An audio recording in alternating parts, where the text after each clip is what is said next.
وأشهد أن محمدًا عبده ورسوله.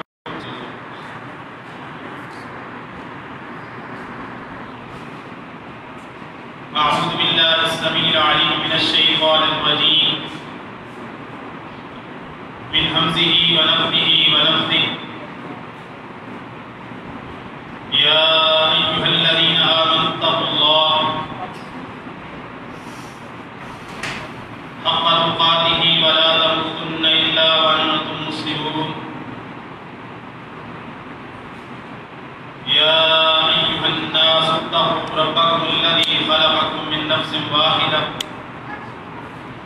وخلق منها زوجها وبث منهما رجالا كثيرا ونساء واتقوا الله الذي تساءلون به والأرحام إن الله كان عليكم رقيبا. يا أيها الذين آمنوا اتقوا الله وقولوا قولا سديدا يصلح لكم أعمالكم ويغفر لكم ذنوبكم ومن يطع الله ورسوله فقد فاز فوزا عظيما. وقال جل وعلا في موضع آخر: يا أيها الذين آمنوا كتب عليكم الصيام كما كتب على الذين من قبلكم لعلكم تتقون.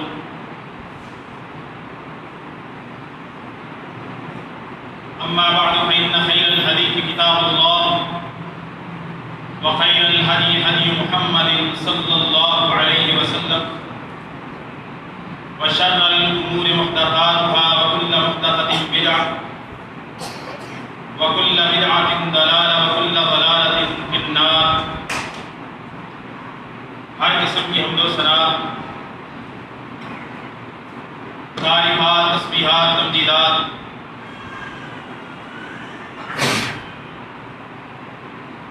اکیلے اللہ رب العالمین کے لیے ہے، جو ساری کائنات کا اکیلا خالق، مالک، رازق اور مدبر ہے.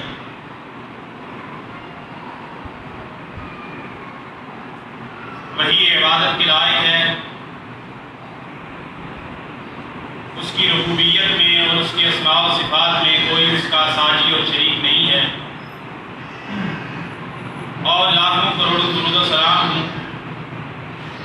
اس ہستی اقدس و مقدس پر کہ جن کا نام نامی اسم گرامی محمد رسول اللہ صلی اللہ علیہ وسلم ہے.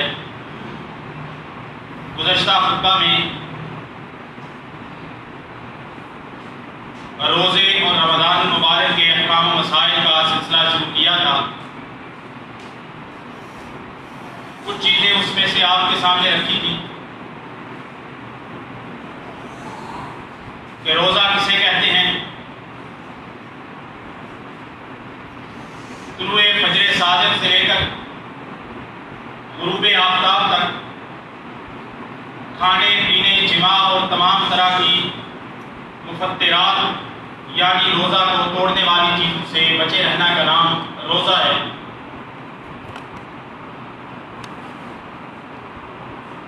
تمام مسلمانوں پر جو عذر والے نہیں ہیں، عاقل بالغ مسلمان پر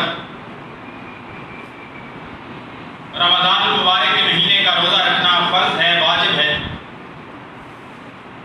اور رمضان کے روزے کی فرضیت کا منکر کافر ہے.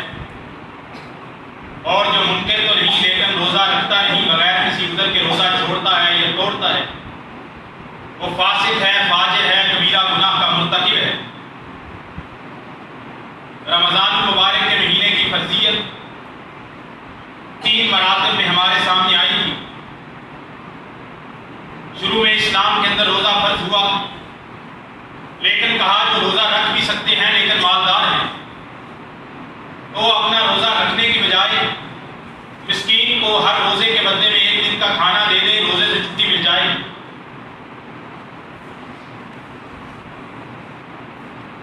جب دوسرا مرتبہ آیا تو تمام لوگوں کو جو روزہ فمن شہد منکم الشہر فلیصم، تمام مسلمانوں کو روزہ رکھنے کا حکم دے دیا گیا، مالداروں کو بھی، مسکینوں کو کھانا کھلا کے روزہ چھوڑنے کی جو رخصت تھی وہ ختم ہو گئی۔ تیسری بات، شروع اسلام میں جیسا کہ دن کو کھانا پینا منع تھا، اسی طرح غروب آفتاب کے بعد بندہ روزہ افطار کر سکتا تھا، لیکن سونے سے پہلے اگر وہ کوئی چیز کھانا پینا چاہتا ہے تو کھا سکتا ہے، لیکن اگر وہ سو گیا اور اس نے کچھ کھایا پیا نہیں تو اسے اسی طرح روزہ پورا کرنا ہوگا، اگلا دن بھی دوبارہ بیدار ہو کے نہیں کھا سکتا، اور ساتھ ہی رات کے اندر بھی، رات کا بھی اس طرح روزے کی پابندی تھی کہ شوہر رات کو بھی حقوق زوجیت کی ممانعت تھی، لیکن بعد میں اللہ تعالیٰ نے تیسرے مرتبے کے اندر یہ آسانی فرمائی کہ آج کے بعد طلوع فجر سے لے کر غروب آفتاب تک تمام پابندیاں ہیں، غروب آفتاب سے لے کر صبح فجر کی اذان تک کسی قسم کی کوئی پابندی روزے کے حوالے سے نہیں ہے۔ رمضان المبارک کے مہینے کا داخل ہونا، اس کا ثابت ہونا، رؤیت ہلال، چاند دیکھنا، چاند دیکھیں گے روزہ رکھیں گے، چاند نظر نہیں آئے گا تو روزہ نہیں رکھا جائے گا۔ چاند کی رؤیت ایک مسلمان عاقل بالغ اور عادل آدمی کی گواہی سے ثابت ہو جاتی ہے۔ میں نے حدیث آپ کو سنائی تھی، اگر دو یا دو سے زیادہ گواہ آ جائیں تو وہ زیادہ بہتر ہے۔ اگر اسلامی حکومت ہے، مسلمان ایک اسلامی اسٹیٹ کے تحت رہتے ہیں اور ان کا مسلمان حکمران ہے، چاہے وہ فاسق فاجر ہی کیوں نہ ہو، جب وہ روزے کا اعلان کرے گا اسٹیٹ تو تب مسلمان روزہ رکھے، حکمران کے اعلان کے تابع ہوگا ان کی عید، ان کے روزے۔ اور اسی طرح زکوٰۃ کا معاملہ بھی حکومت اسلامیہ کی ذمہ داری کے اندر آتا ہے۔ یہ بات بھی بتائی تھی کہ استقبال رمضان کا روزہ رکھنا منع ہے، حرام ہے۔ رسول اللہ صلی اللہ علیہ وسلم نے فرمایا، صحیح بخاری کی حدیث ہے، کہ رمضان سے ایک دن پہلے یا 2 دن پہلے کا کوئی روزہ استقبال رمضان کی نیت سے مت رکھے۔ ہاں، جو اپنے عادت کے مطابق سوموار کا، جمعرات کا یا اس کے پچھلے سال کے کوئی روزے رہتے تھے، جس طرح خواتین کے رہ جاتے ہیں، وہ پورے کر رہے ہیں تو وہ رمضان سے ایک دن پہلے تک بھی روزہ رکھ سکتے ہیں، ان پہ پابندی نہیں۔ یہ حدیث میں بیان ہوا۔ آخری بات جو پچھلے خطبے میں بیان کی تھی کہ شریعت میں، عقل میں، نقل میں، تجربہ میں، سائنسی اعتبار سے، اخلاقی اعتبار سے مختلف علاقوں کا چاند کا مطلب مختلف ہے، یہ بات مسلم ہے۔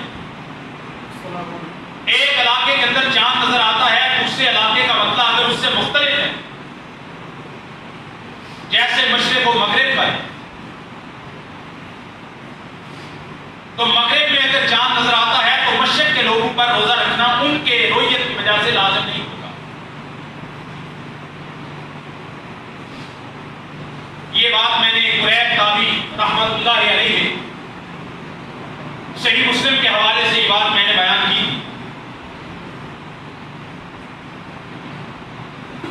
آج کے خطبہ کے اندر کچھ مزید مسائل روزے کے حوالے سے بیان کروں گا۔ روزہ رکھنے کے شرائط، کہ کون سی شرائط موجود ہوں تو بندے کا روزہ ہو سکتا ہے، اگر ان میں سے کوئی بھی شرط مفقود ہو تو بندے کا روزہ نہیں ہوگا۔ سب سے پہلی شرط الاسلام و اسلام، مسلمان ہونا روزہ رکھنے کے لیے پہلی شرط، اور جمیع عبادات کے لیے۔ اگر کوئی شخص مسلمان نہیں ہے، اس نے کلمہ نہیں پڑھا، تو وہ مسلمانوں سے متاثر ہو کے کہ یہ آپ کی بڑی اچھی عبادت ہے، مجھے پسند آئی ہے، وہ دن بھر بھوکا پیاسا رہتا ہے تو اس کو کوئی ثواب نہیں ملے گا۔ اس بات کے لیے مجھے کوئی دلیل دینے کی ضرورت نہیں ہے۔ دوسری شرط روزے کے لیے بالغ ہونا،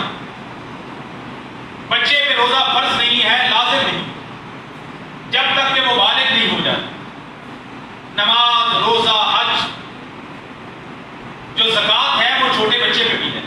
اگر ایک بچہ ہے چاہے وہ 1 دن کا ہے اور اس کا باپ فوت ہو جاتا ہے، بچہ تو یتیم ہے، اور اس کا باپ کروڑوں روپے کی پراپرٹی چھوڑ کے گیا ہے، تو اس کا کوئی ولی ہوگا جو اس بچے کو اپنی پرورش میں لے گا. اس کا بڑا بھائی ہو سکتا ہے، اس کا چچا ہو سکتا ہے، اس کا ماموں ہو سکتا ہے، یا کوئی اور وکیل جسے وہ مقرر کر گیا تھا، جس کی پرورش میں اسے چھوڑ گیا تھا. تو وہ بچہ اگرچہ 1 دن کا ہے لیکن بچے کے پاس مال ہے. زکوٰۃ مال پہ ہوتی ہے، فرد پہ نہیں ہوتی. تو وہ چھوٹے بچے کے مال پہ بھی زکوٰۃ ہوتی ہے، کیونکہ اس کا مال ہے، بینک میں پڑا ہوا ہے، یا اس پہ کاروبار ہو رہا ہے، یا اس کی پراپرٹی ہے، اس کے پاس سونا چھوڑ گیا ہے، زر چھوڑ گیا ہے. لیکن جو نماز ہے، روزہ ہے، حج ہے، جو انسان کے بدنی یا زبانی عبادات ہیں، اس کے لیے بلوغت شرط ہے. جب تک کہ بچہ بالغ نہ ہو جائے اس پر کسی طرح کی بھی کوئی بدنی یا زبانی عبادت فرض، واجب اور لازم نہیں ہوتی، وہ شریعت کا مکلف نہیں. ہاں، حج کے حوالے سے یہ معاملہ ہے کہ ایک عورت آئی رسول اللہ صلی اللہ علیہ وسلم کے پاس حجۃ الوداع کے موقع پہ. آپ علیہ الصلوۃ والسلام اپنی سواری پر تھے. اس نے ایک چھوٹا سا بچہ، دودھ پیتا بچہ آپ کی طرف بلند کر کے کہا علیہ حج. آقا یہ فرمائیے کہ کیا اس بچے پر بھی حج ہے؟ تو نبی کریم صلی اللہ علیہ وسلم نے فرمایا ہاں، وَلَكِ أَجْرٌ. اس بچے کو بھی چاہے وہ دودھ پیتا ہے اس کو احرام بدلواؤ. اگر وہ لڑکا ہے، لڑکی ہے تو اس کے لیے احرام کے عام کپڑے ہیں. وَلَكِ أَجْرٌ. لیکن اس بچے کا بچپن میں ادا کیا گیا حج جب یہ بڑا ہوگا، صاحب مال ہوگا، وہ ادائیگی نہیں ہوگی. وَلَكِ أَجْرٌ. اجر والدین کو ملے. تو اسی طرح چھوٹے بچے ہیں جو بھی بالغ نہیں ہوئے، ان پہ نماز فرض نہیں، لیکن ان کے والدین ان کو نماز کے لیے لے کے آتے ہیں، ان کو نماز یاد ہے، تو انشاءاللہ ان کے والدین کو اس کا ثواب ملے. اسی طرح جو چھوٹے بچے ہیں، 10 سال کا ہے، 12 سال کا ہے، عموماً وہ بالغ نہیں ہوتا، تو اس کو روزہ رکھوایا جاتا ہے. الحمدللہ مجھے یاد ہے ہم نے 4تھی 5ویں کلاس کے اندر روزہ رکھنا شروع کیا تھا، کبھی نہیں چھوڑا الحمدللہ. اور یہی عادت ہمارے ہاں معاشرے میں، گاؤں میں، علاقے میں، فیملی کے اندر چلتی ہے. لیکن یہ بات تو مسلم ہے کہ اس وقت ہماری عمر 9 سال یا 10 سال تھی اور بلوغت اس عمر میں نہیں ہوتی. لیکن جو روزہ رکھا، جنہوں نے رکھوایا، تربیت کی، والدین نے، اساتذہ نے، ان کو اجر ملے گا انشاءاللہ. بالغ ہونے کے لیے 3 علامتیں ایک لڑکے کے اندر اور 4تھی علامت لڑکی کے اندر موجود ہو سکتی ہے. پہلی شرط، بچے کے بالغ ہونے کی علامت احتلام ہو جائے. دوسری علامت، زیر ناف بال آ جائے. تیسری علامت، اگر ان پہلی 2 علامتیں 10 سال میں ہو گئی، 11 سال میں ہو گئی، 12 سال میں ہو گئی، 13 سال میں ہو گئی، لڑکے اور لڑکی دونوں کے لیے، تو اس شخص اس پر روزہ رکھنا، نماز پڑھنا فرض ہو جائے گا. وہ بالغ ہے، لڑکی ہو جائے. تیسری حد ہے کہ اگر یہ پہلی 2 علامتیں ظاہر نہیں ہوئی تو پھر 15 سال کی عمر. اگر بچے یا بچی کی عمر 15 سال ہو گئی ہے اور جو ظاہری علامتیں میں نے بتائی ہیں وہ ظاہر نہیں ہوئی، تو 15 سال کے بعد اس کے پاس کوئی عذر نہیں بچے گا.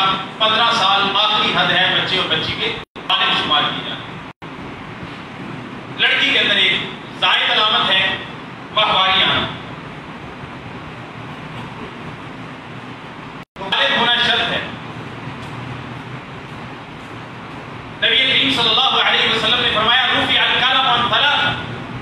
3 طرح کے لوگوں سے اللہ نے قلم اٹھا لی کہ ان کے گناہ نہیں لکھے جاتے یا ان پر احکام شریعت لازم نہیں ہوتے. عن المجنون المغلوب حتى يفيق. پاگل، دیوانہ، مجنون، جس کے ہوش و حواس قائم نہیں ہیں، عقل قائم نہیں ہے، ایسے شخص پر شریعت کے احکام بھی واجب نہیں ہوتے، اور اگر کوئی غلطیاں کرتا ہے تو وہ اس کو گناہ بھی اس کا نہیں ملتا کیونکہ اس کی عقل ٹھیک نہیں. وعن النائم حتى يستيقظ. اور سویا ہوا شخص جب تک کہ بیدار نہیں ہوتا، کیونکہ سوئے ہوئے شخص کے بھی ہوش و حواس قائم نہیں ہوتے، اس کو کچھ پتہ نہیں ہے، تو اس کے بھی گناہ نہیں لکھے جاتے، وہ احکام شریعت کا پابند نہیں ہوتا، حال نہیں ہوتے. تیسرا شخص وعن الصبي حتى يحتلم. اور بچہ جب تک کہ بلوغت کو نہیں پہنچ جاتا تب تک اس سے اللہ تعالیٰ نے قلم اٹھا لی ہے، اس کے گناہ نہیں لکھے جاتے اور اس پر شریعت کے احکام لازم اور واجب نہیں ہوتے۔ تیسری شرط روزے کے لیے اسلام بلوغت کے بعد تیسری شرط ہے عاقل ہونا، اور وہ حدیث میں بیان کر چکا ہوں۔ ایک شخص دیوانہ ہے، پاگل ہے، مجنون ہے، تو اس پر شریعت کے کوئی بھی احکام نماز روزہ لازم نہیں ہے، کیونکہ تمام عبادات نیت کے ساتھ ہوتی ہے۔ تو جو شخص پاگل ہے، جس کی عقل قائم نہیں ہے، وہ نیت نہیں کر سکتا اور وہ شریعت کا مکلف نہیں ہوتا، وہ حدیث میں سنا چکا۔ چوتھی شرط ہے روزے کے لیے کہ بندہ روزہ رکھنے پر قادر ہو، قدرت ہو، استطاعت۔ اگر کسی شخص کے پاس وہ مسلمان بھی ہے، بالغ بھی ہے، عاقل بھی ہے، یہ تینوں شرائط ہیں، لیکن روزہ رکھنے کی قدرت نہیں ہے، تو اس شخص پہ بھی روزہ رکھنا لازم نہیں ہوگا۔ وہ شخص معذور ہے، اس کے پاس عذر ہے، اس حالت میں وہ روزہ چھوڑ سکتا ہے۔ وہ میں آگے بیان کروں گا کون کون سے آزار ہیں، عذر ہیں، جن کی وجہ سے بندہ روزہ چھوڑ سکتا ہے۔ پانچویں شرط ہے الاقامہ، بندے کا مقیم ہونا۔ اگر ایک شخص مسافر ہے تو اس پر بھی روزہ رکھنا فرض اور واجب نہیں ہے، یہ بھی شرط ہے، وہ روزہ چھوڑ سکتا ہے۔ چھٹی شرط روزے کے لیے الخلق من الموانع، کہ بندے کو کوئی ایسا مانع لاحق نہ ہو جس کی وجہ سے شریعت نے روزہ رکھنا منع کیا ہو، جیسے حیض والی عورت یا نفاس والی عورت، ماہواری ہے یا بچے کو جنم دیا ہے، زچگی ہوئی ہے، تو اس حالت میں شریعت نے روزہ رکھنا منع کر دیا ہے، لہذا یہ عورت روزہ نہیں رکھے گی، اس کو موانع لاحق ہے، منع ہے اس حالت میں روزہ رکھنا۔ اس کے بعد معاملہ آ جاتا ہے، یہ تو شرائط تھی روزے سے پہلے، بندے کا مسلمان ہونا، عاقل ہونا، بالغ ہونا، روزہ رکھنے کی قدرت ہونا، مسافر نہ ہونا، مقیم ہونا، اور ممانع سے خالی ہونا، جیسے حیض اور نفاس والی عورت ہے وہ ممانع سے خالی نہیں۔ اس کے بعد آ جاتا ہے کہ روزے کی ذات، جو خود روزہ ہے اس کے دو ارکان، بنیادی طور پر روزے کے دو رکن، اور رکن اور شرط میں یہ فرق ہے۔ طلبہ کے لیے یہ بات، ہم یہ کہتے ہیں کہ جو شرط ہوتی ہے وہ شے کی ماہیت سے خارج ہوتی ہے، اور جو رکن ہوتا ہے وہ شے کی ماہیت اور ذات میں داخل ہوتا ہے۔ جیسے نماز کے لیے وضو ہونا شرط ہے، نماز کے لیے وضو ہونا شرط ہے، لیکن نماز وضو جو ہے نماز کی ماہیت اور اس کی ذات میں داخل نہیں، اس سے پہلے، تو یہ ہو گئی شرط۔ لیکن نماز کے لیے قیام شرط ہے، نماز کے لیے قیام رکن ہے، نماز کے لیے سجدہ رکن ہے، نماز کے لیے سورۃ فاتحہ رکن ہے، کیونکہ یہ نماز کی اپنی ذات اور حیثیت کے اندر ہے۔ تو جو پہلے بیان کیے وہ روزے سے متقدمات ہیں، روزے کی وہ مقدمہ ہے روزے کی، جو میں نے 6 شروط آپ کے سامنے بیان کی۔ اب روزے کے دو ارکان ہیں۔ سب سے پہلا رکن روزے کا نیت، نیت کے بغیر روزہ نہیں، چاہے فرضی روزہ ہو چاہے نفلی۔ جو روزے کی نیت نہیں کرتا اس کا کوئی روزہ نہیں، اور کوئی عبادت بھی نیت کے بغیر نہیں۔ صحیح بخاری کی پہلی حدیث،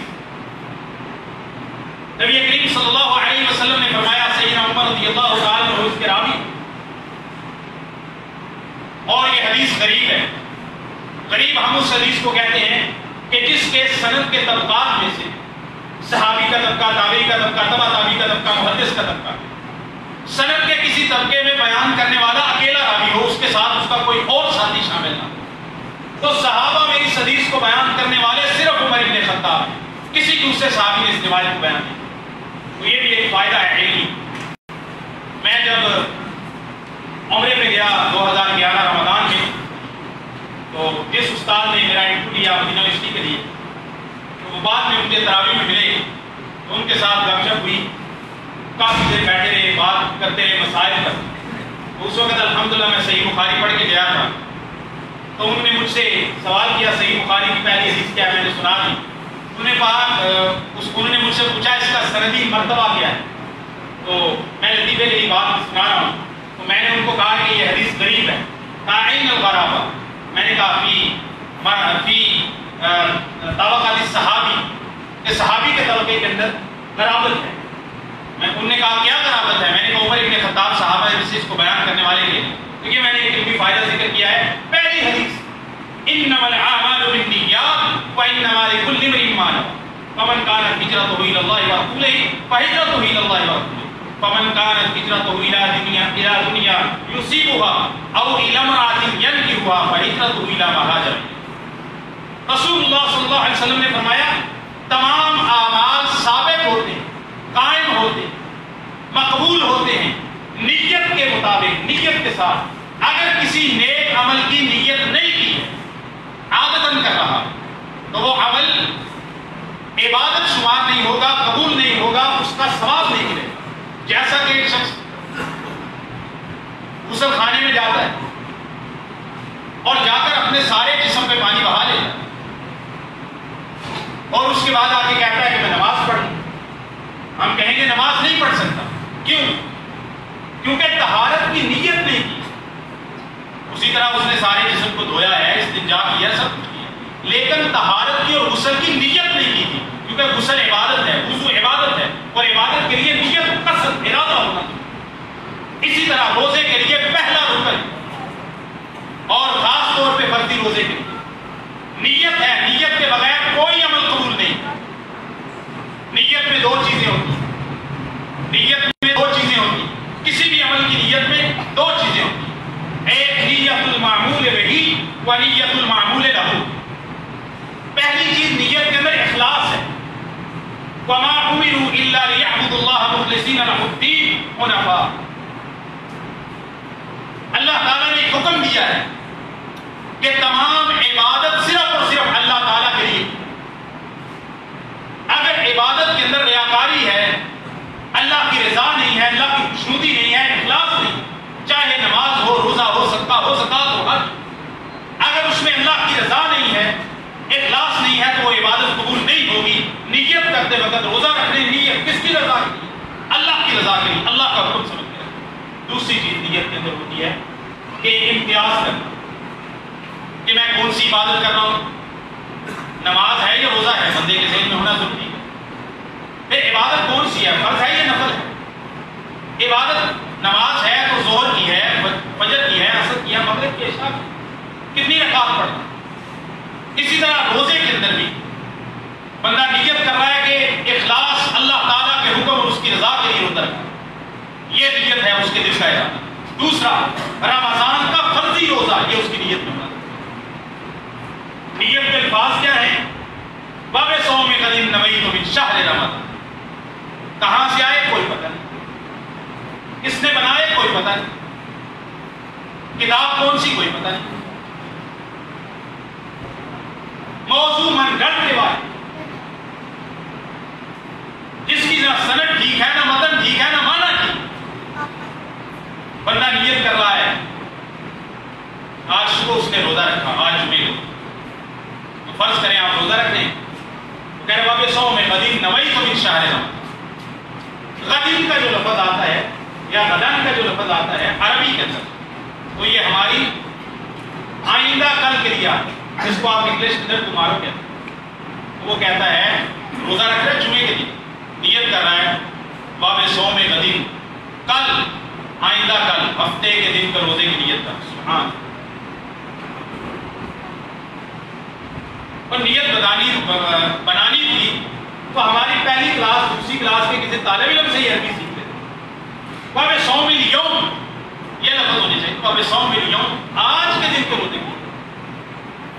لیکن وہ کہہ رہا ہے باب صوم غدین، کل، آئندہ. میرے بھائی نیت کے الفاظ امام ابن تیمیہ علیہ الرحمہ نے کیا خوب بات کی. انہوں نے کہا اگر کسی شخص کو نوح علیہ السلام کی عمر بھی مل جائے، عمر نوح بھی پا لے، اور رسول اللہ صلی اللہ علیہ وسلم اور صحابہ اور سلف سے کسی بھی عبادت کی زبان سے نیت کرنا اور ڈھونڈنا اور تلاش کرنا چاہے، عمر نوح پا کے بھی اس کو رسول اللہ صلی اللہ علیہ وسلم سے کسی نماز، کسی عبادت کی زبان سے نیت کرنا اس کو ثابت نہیں. عمر نوح مل جائے، ہزاروں سال، نہ نماز کی تو نیت کے الفاظ بتائیں، نہ روزے کی زبان سے کوئی الفاظ نہیں ہے. نیت کس کا ہے؟ آپ جمعہ پڑھنے کے لیے آئے، میں اکثر ہر سال مثال دیتا ہوں. آپ حج اچھی نیت سے آئے بری نیت سے آئے؟ عبادت کے لیے آئے؟ آپ نے آتے وقت کیا لفظ پڑھے تھے؟ جمعہ پڑھنے جاتا ہوں، 2 رکعت نماز، امام صاحب کے پیچھے خطبہ 1 گھنٹے کا، کیا آپ نے نیت کی؟ تو آپ تو بغیر نیت کے بیٹھے. اگر اس بات کو مان لیا جائے جب ان سے کہا جاتا ہے بھائی زبان سے نیت نہیں ہے، آگے سے حدیث سناتے ہیں، بخاری کی حدیث ہے انما الاعمال بالنیات، تو بھائی اس حدیث کا معنی ہے کہ تمام اعمال کا دار و مدار نیت پر ہے. آپ اتنی کوشش اور محنت کر کے صرف 3-4 اعمال کی نیت بنا چکے ہیں، باقی تو بے نیت ہی کر رہے ہیں سارے. اگر وہ معنی تسلیم کیا جائے، جنازے کی نیت آپ نے بتا دی اردو میں، پشتو میں، پنجابی میں، انگریزی میں. نماز پنجگانہ کی یا نفل نماز کی یا فرض نماز کی نیت بتا دی، وہ بھی امام صاحب کو نہیں بتائی، صرف مفتی کو بتائی. ایک امام صاحب، اسے کسی نے پوچھا کہ نیت کیا کرتے ہو؟ اس نے کہا پڑھ دی پیچھے اس نماز امام دے. اس نے کہا جناب آپ تو امام ہیں تو آپ مفتی والی نیت کر رہے ہیں. اس نے کہا اچھا غلطی ہو گئی، کبھی سوچا ہی نہیں ہے. نماز کی نیت، جنازہ کی نیت اور روزے کی نیت، اور کوئی چوتھی نیت ہے جو آپ کو یاد ہو؟ قرآن پڑھنے کی نیت، درود پڑھنے کی نیت، درود نہیں رہتی. اذان دینے کی نیت، اذان نہیں دیتی. کسی کو سلام کرنا بھی نہیں کیا، اس کی کیا نیت ہے؟ زکات دینا فرض ہے، اسلام کا 3را رکن ہے. زکات دیتے وقت کیا نیت کرتے ہیں؟ اس کی بھی کوئی نیت سناؤ نا بھائی، پنجابی میں، اردو میں، پشتو میں، انگلش میں، انگریزی میں، عربی میں. نہیں، دلیل دی تمام اعمال کا دار و مدار نیتوں پر ہے، اور نیت بنائی تو صرف 3 اعمال کی زبان سے. ہم یہ کہتے ہیں کہ نیت نوا ینوی نیت والقصد والارادۃ والعزم، چاہے دنیا کی جس مرضی لسان المیزان ابن منصور سے چھوٹی سے چھوٹی حدیث کی ڈکشنری کھولیں، نیت کا جہاں پر لفظ آئے گا اس کا معنی آگے لکھا ہوگا العزم والارادۃ والقصد. نیت کا معنی ہے پختہ ارادہ، عزم، قصد. زبان سے نیت کا کوئی تعلق نہیں ہے. اور روزے کی نیت کرنا، نفلی روزے کے لیے یہ رخصت موجود ہے کہ ایک شخص فجر کے بعد اٹھا، اس نے کچھ کھایا پیا نہیں اور نماز پڑھ کے آیا ہے، بے شک سورج بھی طلوع ہو چکا ہے، ابھی تک کچھ نہیں کھایا. تو نفلی روزے میں یہ رخصت موجود ہے کہ وہ شخص اسی وقت نیت کر لے کہ اب کے بعد میرا روزہ ہوگا، تو وہ روزہ شمار ہو جائے گا نا. کیونکہ سیدہ عائشہ رضی اللہ تعالیٰ نے فرماتی ہے رسول اللہ صلی اللہ علیہ وسلم گھر میں تشریف لاتے نماز کے بعد، فجر کی نماز کے بعد. آپ صلی اللہ علیہ وسلم پوچھتے عائشہ گھر میں کھانے کے لیے کچھ ہے؟ اگر میں کھانے کے لیے دیتی آپ تناول فرما لیں، اگر نہیں ہوتا تو رسول اللہ صلی اللہ علیہ وسلم فرماتے اذن انی لصائم، ٹھیک ہے پھر میں روزہ رکھ لوں. اب پہلے روزے کی نیت نہیں، لیکن بعد میں کی ہے نفلی روزے. لیکن فرضی روزہ، رمضان کا روزہ، نظر کا روزہ، یا جو روزے رمضان کے روزے کی قضا دے رہے ہیں وہ بھی فرضی روزہ، اس کے لیے فجر کی آذان سے پہلے روزہ رکھنے کا اگر ارادہ اور قصد تھا تو روزہ ہوگا. اگر آذان ہو گئی، پہلے ارادہ تھا آج بیمار ہوں، طبیعت خراب ہے، آج روزہ نہیں رکھتا، بعد میں جب آذان ہوگی نماز کے بعد کہ نہیں میرا خیال ہے طبیعت ٹھیک ہے روزہ رکھتا نہیں، کوئی حدیث رسول اللہ صلی اللہ علیہ وسلم نے فرمایا من لم یجمع الصیام باللیل فلا صیام له، من لم یجمع الصیام قبل الفجر فلا صیام له. جو شخص روزے کی نیت رات کو یعنی فجر کے طلوع ہونے سے پہلے فرضی روزے کی نیت نہ کرے، آپ نے فرمایا اس کا کوئی روزہ. تو کیسے نیت کرنی ہے کہ فجر سے پہلے دہرانا ہے کچھ؟ تو بھائی جب ہم تراویح پڑھ کے جاتے ہیں سوتے ہیں تو الحمدللہ ہمارا پورا سال ہی روزہ رکھنے کی، پورا مہینہ ہی روزہ رکھنے کی نیت ہوتی ہے. لیکن جب بندہ سحری کھاتا ہے کچھ ہوتا ہے تو اس کو پتا ہوتا ہے کہ میں روزے کے لیے کھا رہا ہوں. اب آپ سوال کریں گے کہ اس کا مطلب کیا ہے؟ سارے مسلمان جو روزہ رکھتے ہیں ان کی سارا مہینہ ہی نیت ہوتی ہے. بھائی معنی یہ ہے کہ ایک شخص بیمار ہو، جیسے میں نے مثال دی ہے، وہ روزے نہیں رکھ رہا تھا، کل بھی نہیں رکھا، پرسوں بھی نہیں رکھا، ترسوں بھی نہیں رکھا، آج بھی اس کا ارادہ نہیں تھا روزہ رکھنے. لیکن جب فجر ہو گئی اس نے کہا کہ میں کچھ قوت محسوس کر رہا ہوں، میری طبیعت ٹھیک ہے، چلو روزہ رکھ لیتا ہوں. تو اس شخص کے لیے ہے کیونکہ پہلے نیت نہیں تھی روزہ رکھنے کی، چھوڑنے کی نیت. اسی طرح کوئی مسافر ہے، سفر پر ہے، اس نے سحری کھائی، کھانا کھایا، لیکن دل میں یہ تھا کہ روزہ نہیں، ویسے کھانا کھا، لیکن 9-10 بجے سے اس نے کہا اچھا روزہ ہی رکھ لیتا ہوں، نہیں روزہ ہوگا. کیونکہ طلوع فجر سے پہلے پہلے اس نے فردی روزے کی نیت نہیں کی تھی، اس کا روزہ نہیں ہوتا۔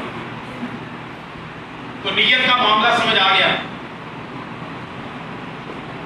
اس کے بعد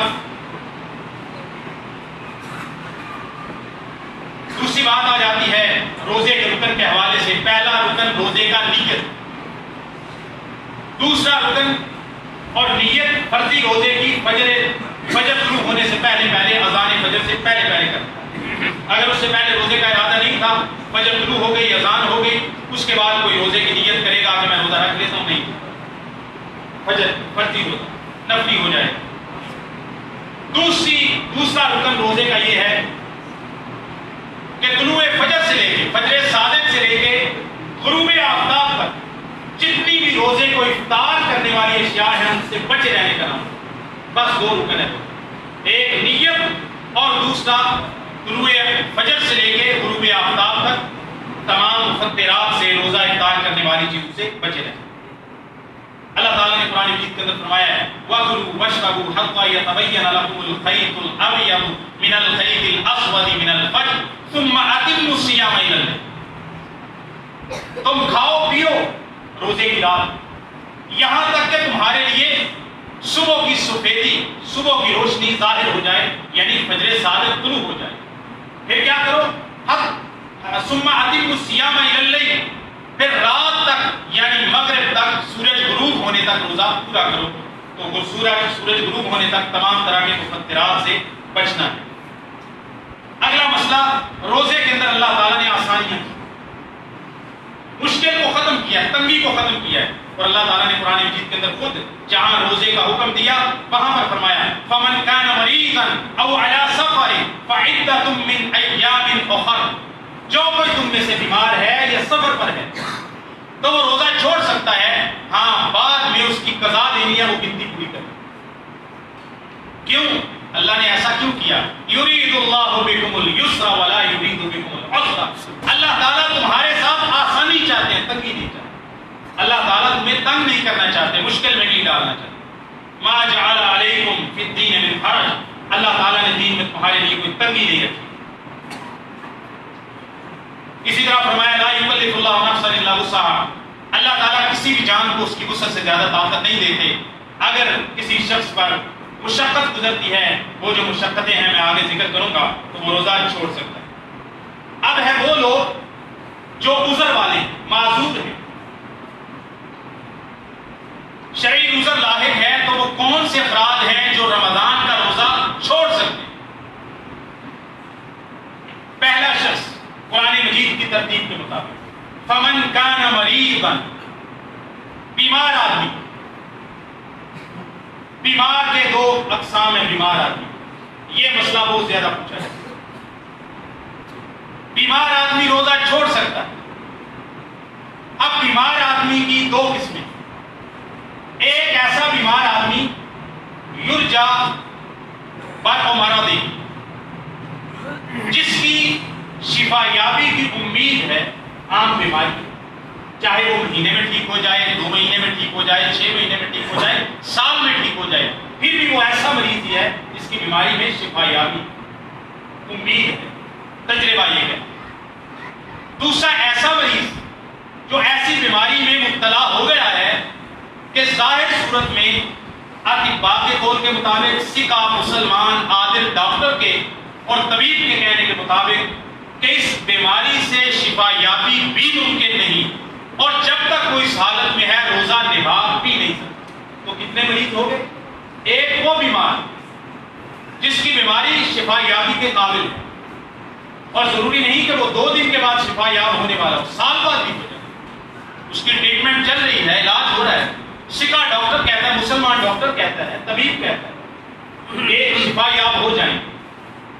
اور دوسرا وہ مریض جس کی بیماری ایسی ہے کہ جو اس کے ساتھ ہمیشہ چلنے والی ہے، ثقہ مسلمان ڈاکٹر یہ طبیب یہ کہتا ہے کہ آپ کی بیماری سے شفا یابی نہیں ہے، آپ نے دوا کھاتے رہنا ہے اور چلتے رہنا، روزہ رکھیں گے بھوک پیاس آپ سے برداشت نہیں ہوگی، کمزور پڑ جائیں گے یا نقصان ہوگا یا صحت اور بگڑ جائے گی یا پھر ہلاکت کا خدشہ ہے، تو ایسے شخص روزہ چھوڑ سکتا ہے۔ مریض مطلق طور پر روزہ چھوڑ سکتا ہے، مریض کی 3 حالتیں روزہ چھوڑنے اور نہ چھوڑنے کے اعتبار سے.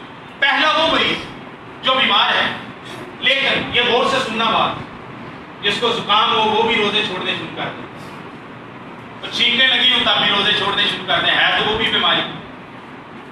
کوئی زخم ہو جائے جسم کے اندر جس کا روزے سے بظاہر کوئی تعلق نہیں ہے تب بھی میں بیمار ہوں.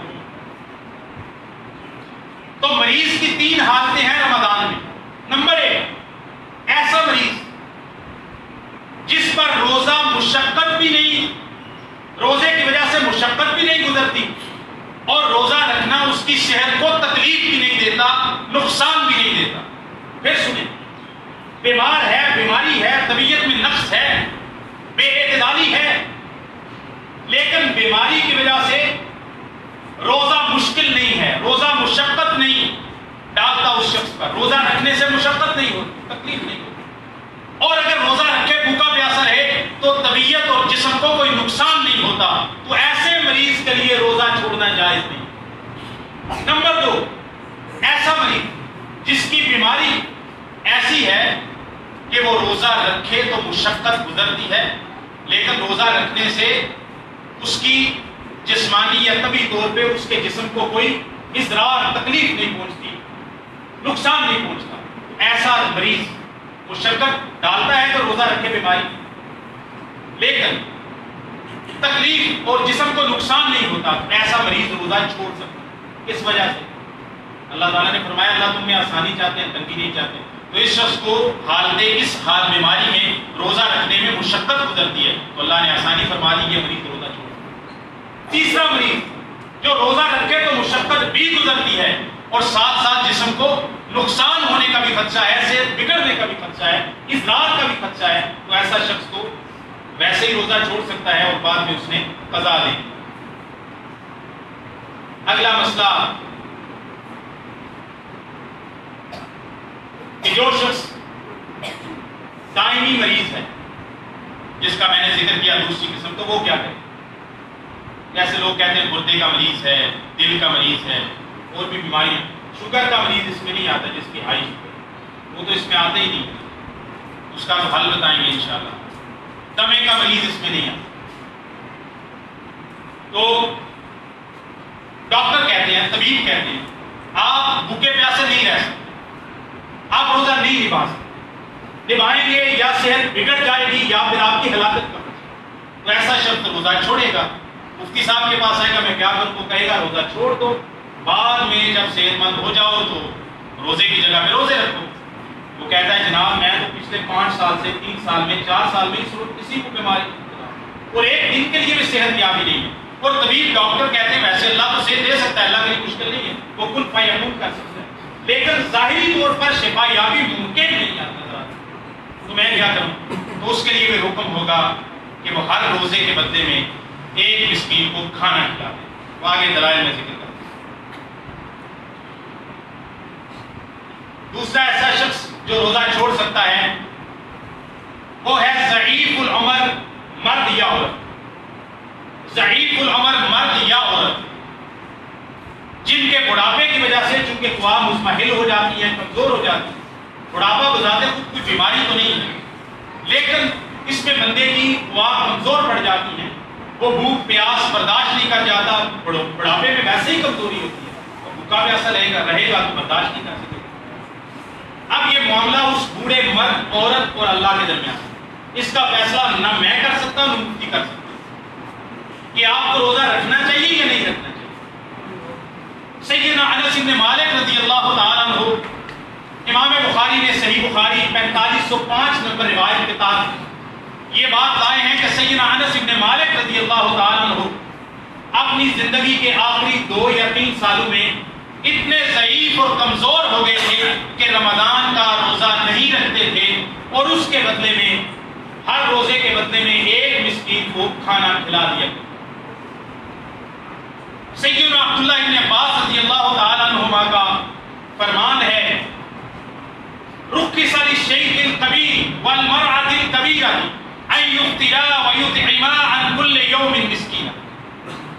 فتویٰ ہے سیدنا عبداللہ ابن عباس کا کہ بہت بوڑھا مرد اور بہت بوڑھی عورت جو بڑھاپے کی وجہ سے روزہ نہیں نبھا سکتے ان کے لیے روزہ چھوڑ سکتے ہیں، اور وہ اپنے روزے کے بدلے میں، ہر روزے کے بدلے میں ایک مسکین کو کھانا کھلائیں۔ یہ بھی صحیح بخاری اور دوسری جگہ پر بہقی وغیرہ دارقطنی میں صحیح سند کے ساتھ موجود ہے۔ حافظ ابن رجب الحنبلی نے، بلکہ ابن المنذر کی ایک بڑی شاندار کتاب ہے الاجماع، جس میں انہوں نے وہ مسائل نقل کیے ہیں جس پر امت کا اجماع ہے۔ کہتے ہیں وَأَجْمَعُوا عَلَىٰ أَنَّ الشَّيْخَ الْكَبِيرَ وَالْعَجُوزَ أَن يُفْطِرَا وَيُطْعِمَا عَنْ كُلِّ يَوْمٍ مِسْكِينًا۔ اس بات پر امت اجماع کر چکی ہے کہ بہت بوڑھا ضعیف المرد، عورت یا مرد اگر روزہ نہیں نبھا سکتے تو چھوڑ دیں، ہر روزے کے بدلے میں ایک مسکین کو کھانا کھلا دیں۔ یہ مسئلہ بھی ختم ہو گیا۔ چوتھا عذر، تیسرا عذر روزہ چھوڑنے کا سفر۔ اللہ تعالیٰ نے قرآن مجید میں فرمایا فمن کان مریضا علی سفر فعدۃ من ایام اخر، سفر کی وجہ سے روزہ چھوڑ سکتے۔ اگلا سوال، سفر مشقت، سفر کی وجہ سے مشقت ہوتی ہے، مشکل سفر ہے تب روزہ چھوڑنا ہے، یا مشقت نہیں بھی ہے تب بھی چھوڑ سکتے۔ سفر کے اندر مطلق طور پر روزہ چھوڑ سکتے ہیں، چاہے سفر مشقت ڈالتا ہے چاہے نہیں ڈالتا۔ انسان اپنے چارٹرڈ پلین کے اندر بھی سفر کر رہا ہو، اس کو کسی طرح کی تنگی بھی نہ ہو۔ بلکہ میں نے حالت روزہ میں سفر کیا ہے تو حالت اقامت کے اندر جتنی گرمی ہمارے یہاں ہوتی ہے اور سہولیات میسر نہیں ہوتی، جتنا سفر میں روزہ حالت اقامت میں مشقت گزارتا ہے، جہاز کے 3.5 گھنٹوں کے سفر میں تو جتنا اے سی لگا ہوا ٹھنڈا وہاں تو بالکل بھی مشقت نہیں ہوتی۔ لیکن شریعت دائمی ہے، شریعت نے سفر میں روزہ چھوڑنے کو سہولت کی حد میں سہولت کے ساتھ مقید نہیں کیا۔ اگر حالت سفر میں روزہ رکھے تو رکھ سکتا، اگر چھوڑے تو چھوڑنا جائے۔ صحیح بخاری کے اندر حدیث ہے، جابر بن عبداللہ رضی اللہ تعالیٰ عنہ صحابی رسول فرماتے ہیں سافرنا مع رسول اللہ صلی اللہ علیہ وسلم فمنا من صام ومنا من افطر، ہم نے رسول اللہ صلی اللہ علیہ وسلم کے ساتھ سفر کیا، ہم میں سے بعض نے روزہ رکھا بعض نے روزہ چھوڑا۔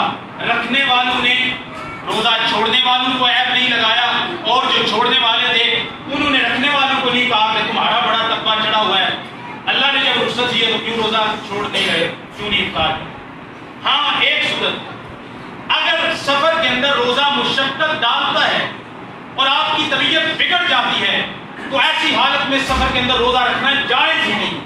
کیوں؟ اللہ تعالیٰ قرآن کی فرماتے ہیں لا تلقوا بأيديكم إلى التهلكة، اپنے آپ کو خود ہلاکت میں مت ڈالو۔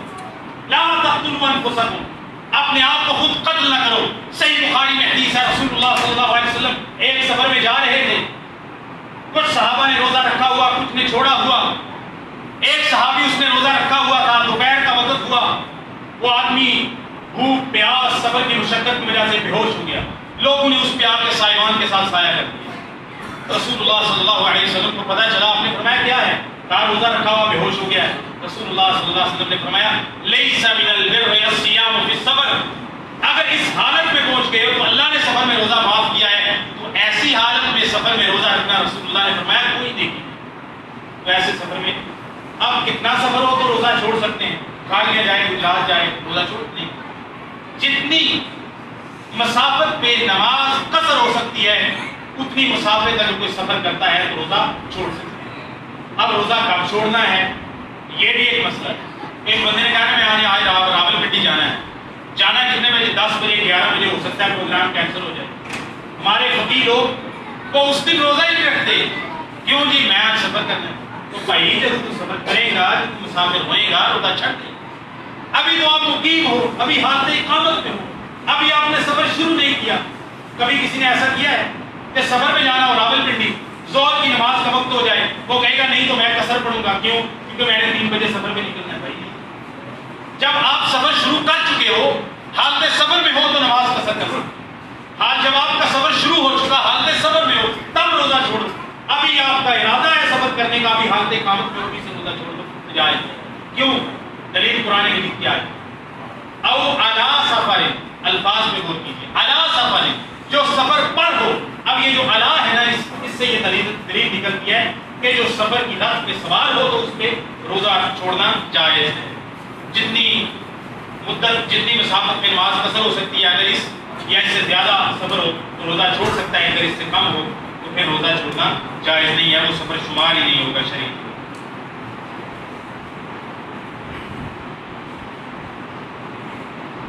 چوتھی اور پانچویں قسم حیض والی عورت، نفاس والی عورت. وہ روزہ رکھ ہی نہیں سکتی. پیچھے جو گزر کیے ہیں ان پر تو رخصت ہے کہ روزہ چھوڑ سکتی. یہ دو افراد ایسے ہیں جو روزہ رکھ ہی نہیں سکتے، نماز پڑھ ہی نہیں سکتے. رسول اللہ صلی اللہ علیہ وسلم نے فرمایا صحیح بخاری کے الیس اذا حاضت لم تصلی ولم تصم. آپ نے فرمایا کیا ایسا نہیں ہے کہ جب عورت حیض کی حالت میں ہوتی ہے نہ وہ نماز پڑھ سکتی ہے نہ وہ روزہ رکھ سکتی. اب اگلا سوال، روزہ چھوڑ دے، روزہ رکھ ہی نہیں سکتی. اگر اس حالت میں عورت روزہ رکھے گی روزہ قبول ہی نہیں، بلکہ نافرمان ہوگی اگر اس حالت میں روزہ رکھے. اللہ کے حکم کی، رسول کے حکم کی صلی اللہ علیہ وسلم. روزہ چھوڑ دے، کرنا کیا ہے؟ بعد میں روزہ پورا کرنا ہے، قضا دینی ہے، پیسے نہیں دینے، فدیہ دے دیں. ہر کام میں لوگ پیسہ سوچتے ہیں، اس کام میں پیسہ دے دو، اس کام میں پیسہ دے دو. اچھا پھر قضا عمری، نمازیں بھی اس حالت میں وہ عورت کی رہ جاتی ہیں اور روزے بھی رہ جاتے ہیں. سیدہ عائشہ رضی اللہ تعالیٰ عنہ کے پاس ایک عورت آئی، صحیح بخاری میں حدیث ہے. اور عورتوں کو کس مشکل میں ڈالا ہوا ہے، قضا عمری میں، اللہ سے ڈر جاؤ. اللہ تعالیٰ نے شریعت میں آسانی کی، ہم کہہ رہے ہو قضا عمری پڑھو. صحیح بخاری میں حدیث، ام المومنین سیدہ عائشہ رضی اللہ تعالیٰ عنہ کے پاس ایک عورت آئی. اس نے پوچھا کہ ہمارے اس حالت میں روزے بھی رہ جاتے ہیں، نمازیں بھی رہ جاتی ہیں، تو کیا کرنا ہے؟ انہوں نے کہا صرف روزے کی قضا ہے، نماز کی نہیں ہے. نماز معاف کر دی، وہ پڑھنی نہیں. تو وہ آگے سے کہنے لگی یہ کیا معاملہ ہوا، روزے کی قضا ہے، نماز اس سے بھی زیادہ. تو سیدہ عائشہ نے پتہ کتنے غصے سے اس کو کہا، فرمایا حروریۃ انتی، کیا تو خارجی عورت ہے؟ خارجی جو اس دور میں تھے نا وہ بڑے متشدد ہوتے ہیں. آپ نے فرمایا تو حروریہ قبیلے سے تعلق رکھتی ہے جو دین کے معاملے میں بڑے متشدد ہیں، خارجی نظریات رکھتے ہیں. سیدہ عائشہ نے پھر حدیث سنائی، کنا نحید علی عہد رسول اللہ صلی اللہ علیہ وسلم فنؤمر بقضاء الصوم ولا نؤمر بقضاء الصلاۃ. سیدہ عائشہ نے فرمایا رسول اللہ صلی اللہ علیہ وسلم کے زمانہ مبارک میں ہم عورتوں کو یہ معاملہ پیش آتا تھا، فطری معاملہ، لیکن ہمیں رسول اللہ صلی اللہ علیہ وسلم کی طرف سے روزے کی جگہ پہ روزہ رکھنے، قضا دینے کا حکم تو دیا گیا، لیکن نماز کی قضا کا ہمیں حکم نہیں دیا گیا. جب شریعت نے ثبوت اختیار کیا کیوں مشقت میں پڑھتے ہو؟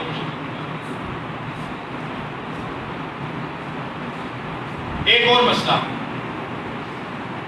کوئی خاتون ہے پہلے پاک نہیں تھی، لیکن 9 بجے 10 بجے 11 بجے اس نے سمجھا کہ اب میرا معاملہ ختم ہو گیا، جو نماز اور روزے کی منع والا تھا. اب لوگ اس میں بھی مفتی بن کے کھڑے ہو جاتے ہیں، کہتے ہیں آپ باقی دن روزہ رکھتے نہیں. جب اس نے پہلے حدیث سنا چکا ہوں نا، جس کی رات کو روزے کی نیت نہیں کی اس کا روزہ نہیں ہوتا.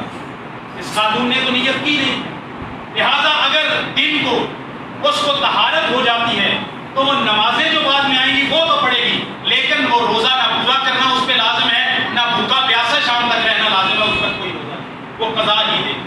لیکن یہ مسئلہ خواتین کے لیے غور سے سننے والا، اگر فجر کے طلوع ہونے سے پہلے وہ روزہ چھوڑ رہی تھی، نماز چھوڑ رہی، فجر کے طلوع سے پہلے اگر طہارت ہو گئی، پاکی ہو گئی، ایام پورے ہو گئے، تو اس کے بعد اس کا روزہ شروع ہو جائے گا. وہ روزہ رکھے گی، غسل وہ مؤخر بھی کر سکتی ہے، غسل مؤخر بھی کر سکتی ہے. بات میں بیان. ایک اور مسئلہ خواتین کے تعلق سے، دودھ پلانے والی عورت اور حاملہ عورت، ان کا کیا حکم ہے؟ رسول اللہ صلی اللہ علیہ وسلم کی حدیث ہے مسند احمد میں، سنن ابن ماجہ میں، سنن نسائی میں، سنن ابی داؤد میں، سند اس کی بالکل صحیح ہے. شیخ البانی نے سند کو صحیح کہا ہے. ان اللہ وضع علی المسافر والحامل، ان اللہ وضع علی المسافر شطر الصلاۃ، بے شک اللہ تعالیٰ نے مسافر کو آدھی نماز معاف کر دی ہے، نماز قصر کر دی. وعن المسافر والحامل والمرضع الصوم او الصيام، اور مسافر کو اور حاملہ عورت کو اور جو دودھ پلانے والی عورت ہے اس کو بھی اللہ تعالیٰ نے روزے میں رخصت دے دی ہے۔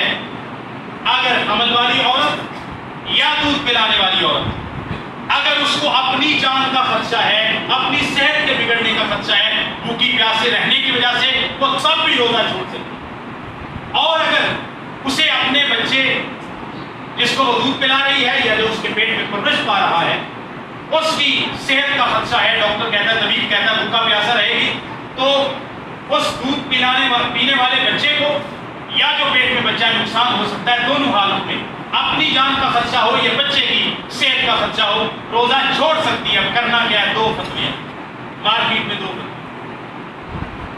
صحابہ سے چلے آ رہے ہیں، تابعین سے۔ پہلا یہ ہے اور یہی راجح ہے الحمدللہ ہمارے لیے کہ جو میں نے حدیث پڑھی ہے، اس حدیث میں رسول اللہ صلی اللہ علیہ وسلم نے حمل والی عورت کو اور دودھ پلانے والی عورت کو کس کے ساتھ مطابقت دی ہے؟ مسافر کے ساتھ۔ غور کیجیے، ایک ہی حدیث میں مسافر اور حاملہ اور مرضعہ کو اکٹھا کیا ہے، اور مسافر کے ساتھ مطابقت دے کے حمل والی عورت اور مرضعہ کو روزہ چھوڑنے کی رخصت دی۔ پھر اس کے روزے کی قضا کا حکم بھی مسافر والا ہوگا۔ تو آپ سے پوچھتا ہوں کہ مسافر بعد میں پیسے دے گا یا روزہ رکھے گا؟ روزہ رکھے گا۔ جب رسول اللہ صلی اللہ علیہ وسلم نے سفر کے ساتھ مسافر کے ساتھ اس کا الحاق کیا ہے تو میں اور آپ کون ہوتے ہیں یہ بات کے لوگ، یا علماء یا شیوخ الحدیث یا فتاوی جات رسول اللہ صلی اللہ علیہ وسلم کی حدیث کے سامنے کوئی حیثیت نہیں رکھتے؟ تو دودھ پلانے والی عورت یا حاملہ روزہ چھوڑ سکتی ہے، چاہے اپنی جان کا خدشہ ہو چاہے بچے کی صحت کا خدشہ ہو۔ بعد میں کیا کرنا ہے؟ اس نے روزے پورے کرنے ہیں۔ اگلا سوال مارکیٹ کہ بھائی ایسا معاملہ ہوتا ہے، تجربات میں بھی ہے کہ اللہ تعالیٰ نے اولاد کی نعمت سے نوازا، ایک رمضان اس میں گزر گیا، اب 2 سال دودھ پلانا ہے، پھر اللہ تعالیٰ دوبارہ اولاد کی نعمت سے نواز دیتا، وہ 3 4 5 سال کے روزے رہ جاتے ہیں۔ بھائی قیاس نہ کرو، عقل نہ اپنی استعمال کرو دین کے معاملے۔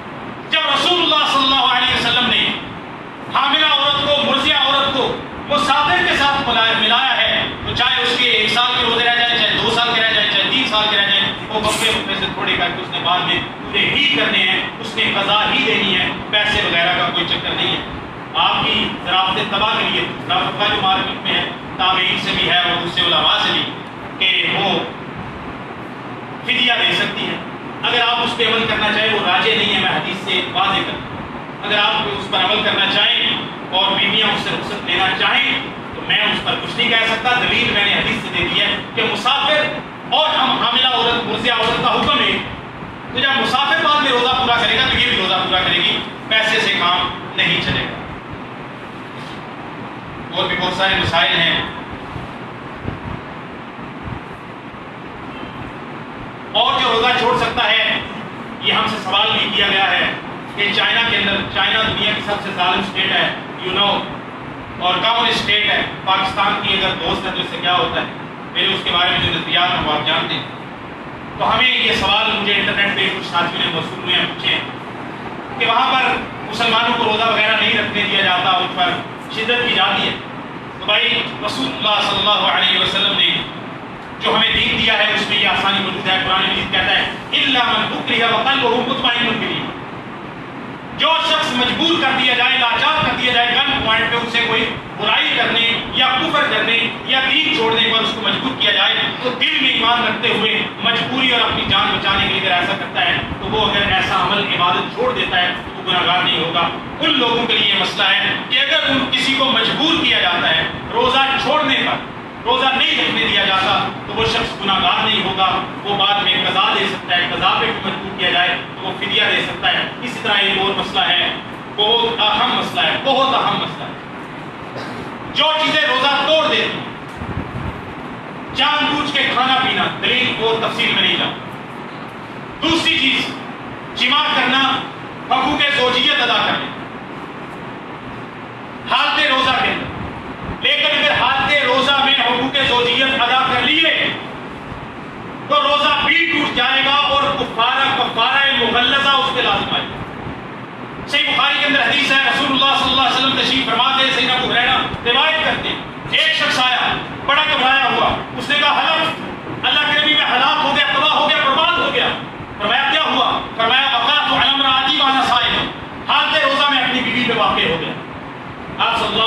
خاموش ہو گئے.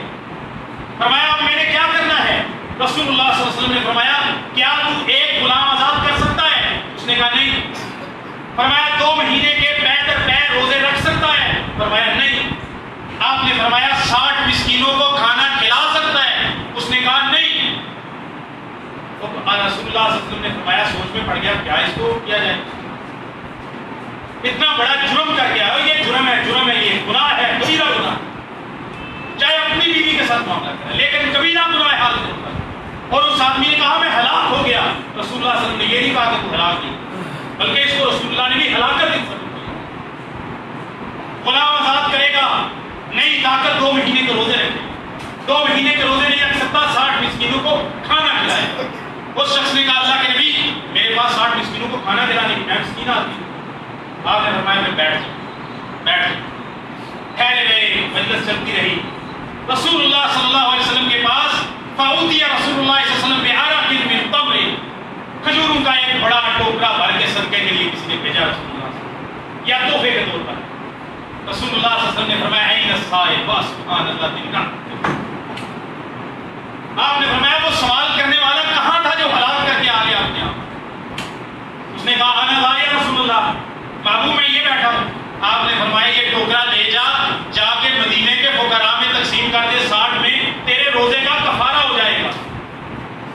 اس آدمی نے آگے سے بات کی الا افقر منا, اللہ کے نبی اپنے سے بھی زیادہ فقیر پہ خرچ کروں؟ واللہ ما بین لاوتیھا اہل بیت افقر من اہل بیتی, اے محبوب اپنے سے زیادہ فقیر پہ خرچ کروں, حالانکہ مدینے کی 2 پہاڑیوں کے درمیان میرے گھر سے زیادہ فقیر تو اور کوئی نہیں ہے.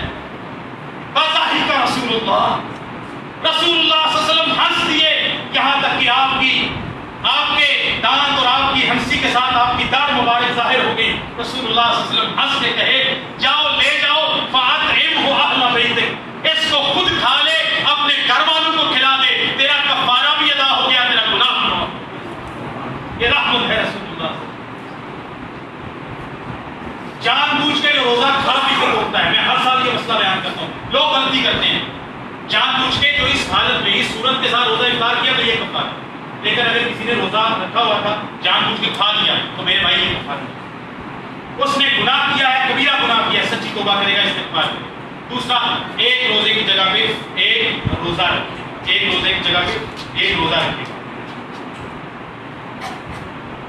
اس کے علاوہ جو چیزیں کھانے پینے کے حکم میں آتی ہیں, کھانے پینے کے حکم میں آتی ہیں, یعنی آپ ایسی ڈرپ لگاتے ہیں, انجیکشن لگاتے ہیں جو آپ کو غذائیت مہیا کرتا ہے, چاہے وہ کسی بھی طرح سے, اور یا آپ بلڈ لگواتے ہیں, بلڈ بھی غذائیت ہے. غذائیت حقیقت میں جا کے بلڈ میں کنورٹ ہوتی ہے. بلڈ لگواتے ہیں یا غذائیت والا آپ کو انجیکشن لگواتے ہیں یا ڈرپ لگاتے ہیں, تو اس سے روزہ ٹوٹ جاتا ہے, اس سے روزہ قائم نہیں رہتا. لیکن ایسا انجیکشن جو آپ کے علاج کے لیے ہے, درد کے لیے ہے, تکلیف کے لیے ہے, جیسے ٹیٹنس وغیرہ دوسری چیز, اور وہ غذائیت کے لیے نہیں ہے, چاہے رگ میں لگائیں چاہے گوشت میں لگائیں, اس سے روزہ نہیں ٹوٹتا. کیوں؟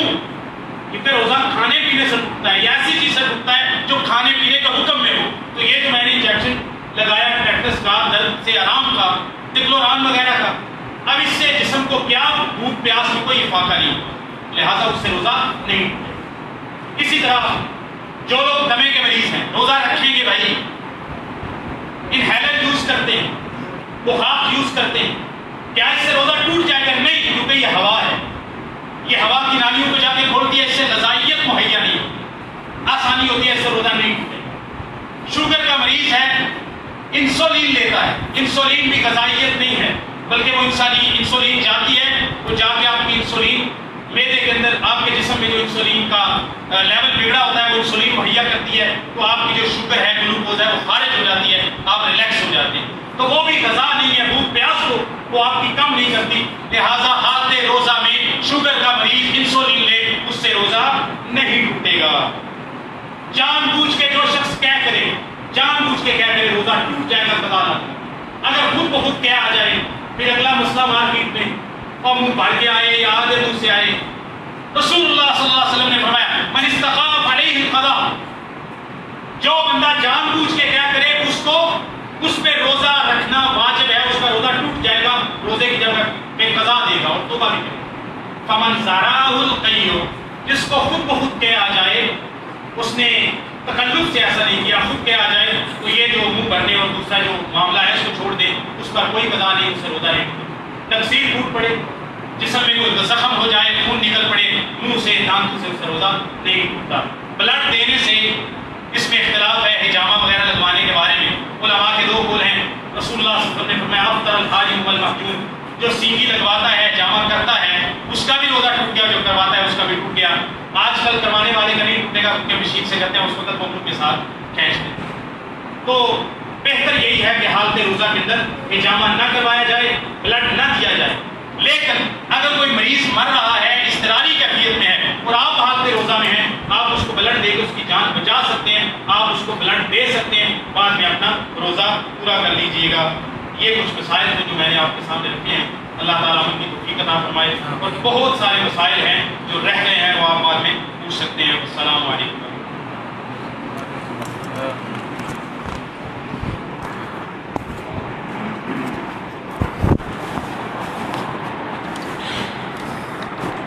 یہ اعلان سماعت فرما لیں، آج روز جمعہ بعد نماز مغرب جامع مسجد توحید و رسالت قادر آباد میں ایک عظیم الشان درس قرآن ہو رہا ہے۔ درس قرآن ارشاد فرمائیں گے محترم جناب مولانا خالد صاحب الاسلام صاحب۔ اور دوسرا اعلان ہے، جامع مسجد توحید و رسالت اس مسجد کے اندر رمضان کے پورے مہینے میں تمام لوگوں کے لیے، اہل محلہ کے لیے، طلباء کے لیے، طالبات کے لیے